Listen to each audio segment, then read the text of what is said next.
শাপলা এমনিতে যারা পছন্দ করো না, এই রেসিপিটা একবার একটু বাড়িতে ট্রাই করে দেখো তো। যদি তোমাদের ভালো লাগে আমাকে একবার জানিও। দেখো শাপলাটা আমি পুরো ছাড়িয়ে নিচ্ছি। আজকে আমি কি বানাবো বলো তো? শাপলার ভেলা। তোমরা কি বলো আমাকে? যদি অন্য কোনো নাম বলো তাহলে আমাকে একটু কমেন্ট করে জানিও, আমার শুনে ভালো লাগবে। দেখো একই রকম সাইজ করে শাপলাগুলোকে কেটে নিচ্ছি। ভেলা বলার কারণ হলো, আমরা জানো আগে ছোটোবেলায় করতাম, আমাদের ওখানে না জল হতো বন্যার সময়, তো তখন এরকম কলা গাছ দিয়ে ভেলা বানাতাম। তো সেই কনসেপ্ট থেকেই হয়তো নামটা এসেছে শাপলার ভেলা।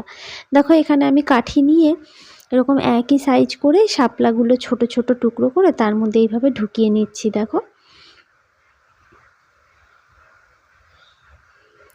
কলা গাছ দিয়ে আমরা ভেলা ঠিক কিন্তু সেম এই প্রসেসেই বানাতাম।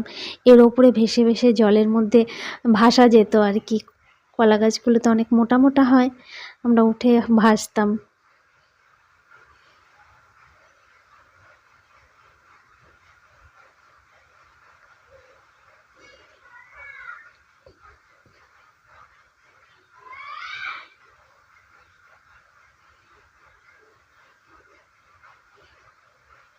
এইভাবে পুরো ভেলার মতো করে রেডি করে নিলাম। দেখো সবগুলো করে নেওয়া হয়ে গেছে।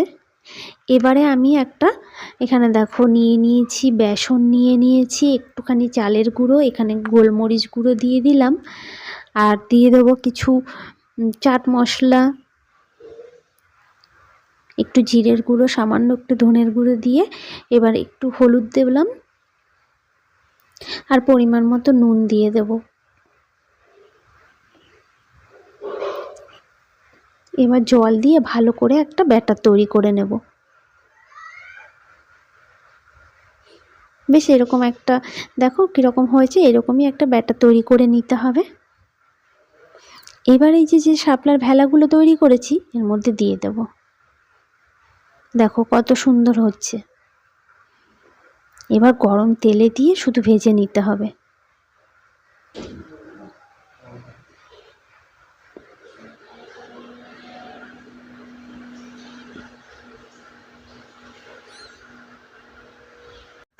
এরকম লাল লাল করে ভেজে তুলে নিতে হবে। খুব ভালো লাগে কিন্তু খেতে, গরম ভাতে বা শুধুও খাওয়া যায়। বাচ্চাদের দেওয়ার সময় খেয়াল রাখবেন কাঠিগুলো একটু বের করে দেবেন। ধন্যবাদ সম্পূর্ণ ভিডিওটি দেখার জন্য।